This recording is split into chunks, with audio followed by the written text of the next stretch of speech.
Notre tour du Portugal se poursuit aujourd'hui avec la visite de la ville de Tomar, la ville des Templiers.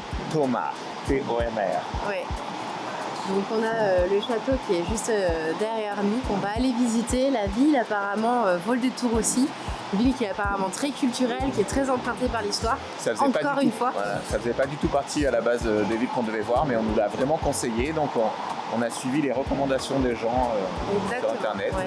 Et on va aller nous-mêmes nous découvrir en fait. Voilà un peu tout ça. Si ça nous plaît ou pas, mais apparemment toi ça devrait te plaire. Il y a des chances. Allez, c'est parti. En effet, elle est l'ancien siège des Templiers qui vécurent ici et eurent un rôle important dans la région. On le verra avec la visite du château en seconde partie de vidéo. Elle se situe aussi sur les rives du Nabao, un petit cours d'eau qui se jette plus loin dans le Zézer, ne rigolez pas s'il vous plaît, une rivière qui se jette à son tour dans le Tage.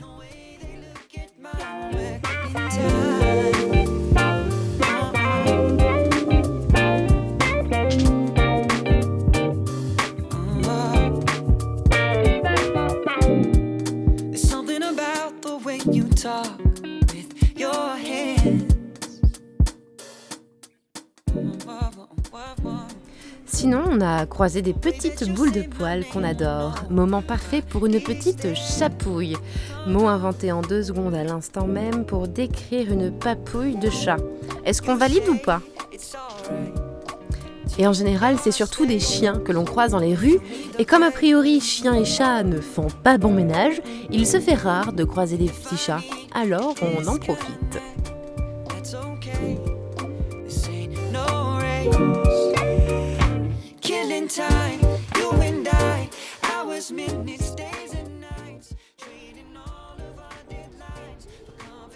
Bon, après, c'est quelque part dans les petites ruelles de Tomar, où nous avons rencontré des gens poilus, mais c'est pas des Portugais.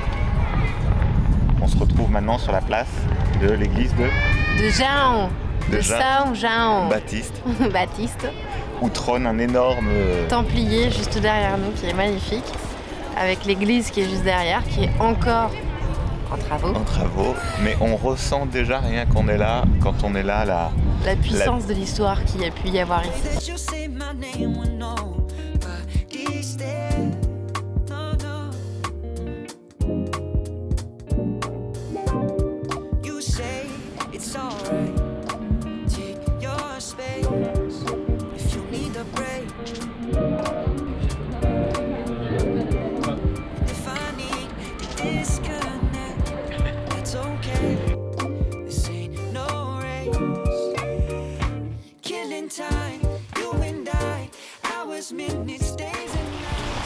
Bon, en tout cas, cette petite ville est vraiment très agréable. On apprécie vraiment s'y balader dedans. En plus, il y a un petit écrin de verdure très sympathique. Où les gens peuvent venir se reposer. Certains, on en voit même s'entraîner. Ouais. Faire des petits exercices. Beaucoup de sportifs, c'est vrai. En même temps, il fait assez beau actuellement. Et on est proche donc d'une petite rivière qui s'appelle la Nabao. Je ne sais pas si je prononce bien, mais... Et qui passe à travers le centre-ville et qui alimentait sûrement il y a quelques centaines d'années, une petite centrale électrique. Hydroélectrique. Voilà, hydroélectrique forcément, ouais. Et on sent que ici, tout ce qui était moulin, c'était un peu leur délire. Leur délire, ouais, c'est clair. Donc, ici, c'est vraiment très joli et ouais, j'ai hâte de découvrir encore la suite. C'est ça.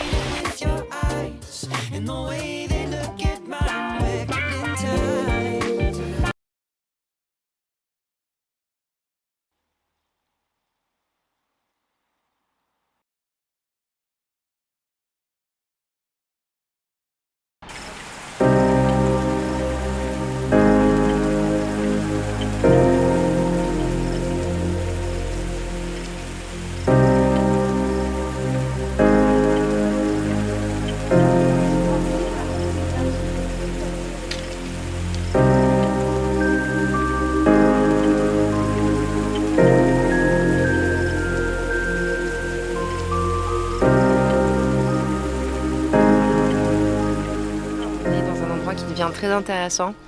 Nous sommes au chef-lieu des Templiers de l'époque du Portugal. Les châteaux. Voilà. Donc on va aller découvrir ça aujourd'hui. C'est absolument incroyable, c'est époustouflant. Tu passes par la porte et tu vois quelque chose d'un coup, bam, devant tes yeux. C'est assez impressionnant, non ? C'est ça. Franchement, t'arrives là, tu arrives, tu passes la porte, c'est ouf, quoi. C'est ouf. Cet endroit est inscrit au patrimoine mondial de l'UNESCO, comme à peu près chaque chose qu'on visite ces derniers temps. Et voilà, donc on a hâte d'aller plus en découvrir.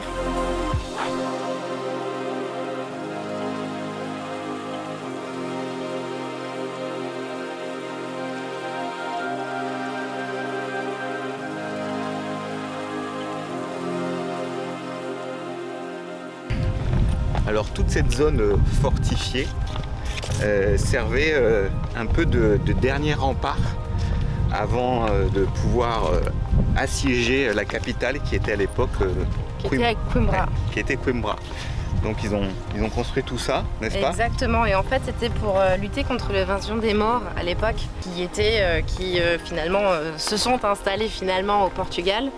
Mais en tout cas on constate que c'était quand même de sacrées constructions, quoi, que les invasions n'étaient pas des petites invasions, quoi. Et on a une barrière, hein, on est quand même sur les remparts où il y a une barrière, mais à l'époque il n'y en avait pas. Hein. T'avais plutôt intérêt de ne pas avoir abusé du jus de raisin. C'est clair.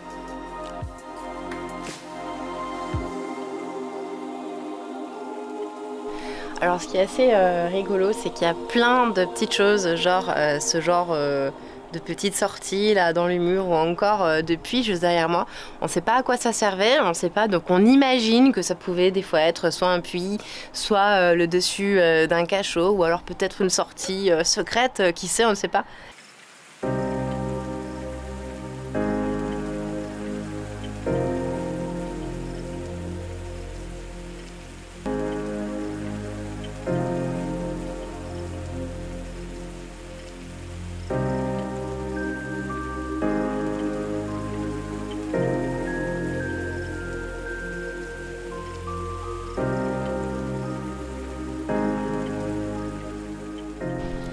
Bon alors plus on avance dans cette visite, plus on est émerveillé par ce qu'on voit, franchement c'est gigantesque. Impressionnant. Ce qu'on constate aussi, c'est effectivement l'empreinte de 3 styles architecturaux différents. On constate aussi bien l'empreinte de la Renaissance que le gothique. Et il y a aussi le roman, l'art roman si je ne me trompe pas. C'est ça. Donc c'est vraiment une association en fait qui match super bien et qui fait de cet endroit un endroit de dingue, quoi. Ouais. Ça va ton bras? Je pouvais plus. Imaginez un endroit plein de magie, de trésors et de légendes. Un endroit où les Templiers défendaient leur territoire contre l'envahisseur. Un endroit où de nombreuses chopes de breuvages s'entrechoquaient pour fêter une victoire. Cet endroit est le château de Tomar que l'on vous fait visiter en ce moment même. Le château des Templiers qui derrière ses murs nous dévoile son histoire au travers d'une architecture riche et variée qui nous emmène faire un voyage dans le temps.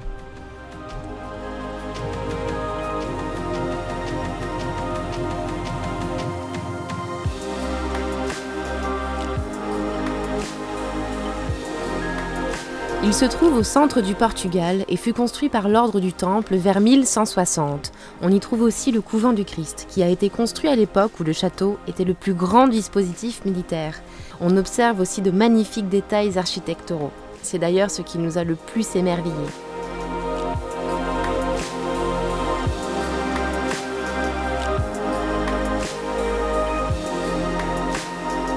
Je crois qu'on a dans cet endroit la définition du gigantisme. Ouais, un truc dans le genre, c'est impressionnant, enfin c'est lourd quoi, tu voyages, c'est... Puis je sais pas quoi, t'en prends plein les yeux quoi. C'est gigantesque.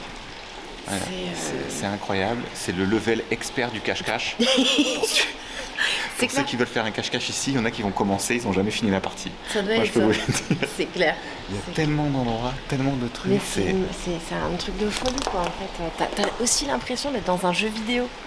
Et je serais pas étonnée qu'il y ait beaucoup de jeux vidéo qui soient inspirés de ce genre de décor parce que franchement c'est incroyable. Incroyable.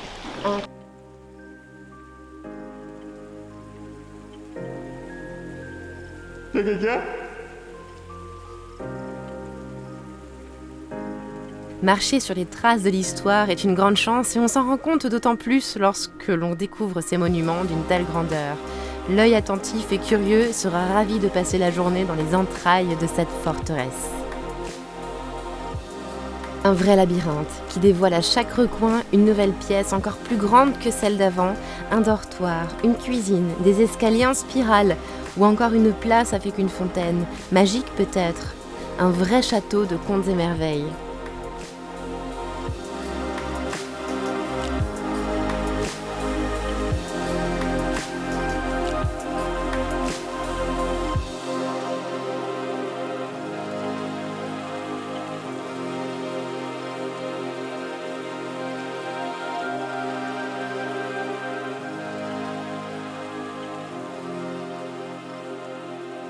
Classé au patrimoine mondial de l'UNESCO, il s'étend sur 54 000 mètres carrés, dont 40 000 mètres carrés bâtis, ce qui est gigantesque et en fait qu'il est l'une des plus grandes surfaces couvertes par un monument au monde.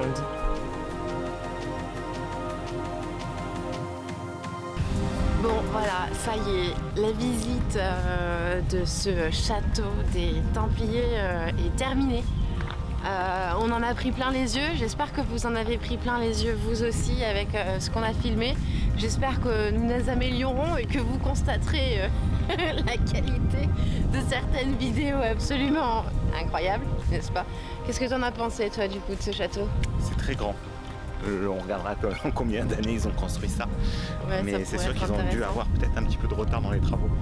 Mais c'est impressionnant, d'une grandeur, on en prend plein les mirettes, ça c'est clair, beaucoup d'émotions.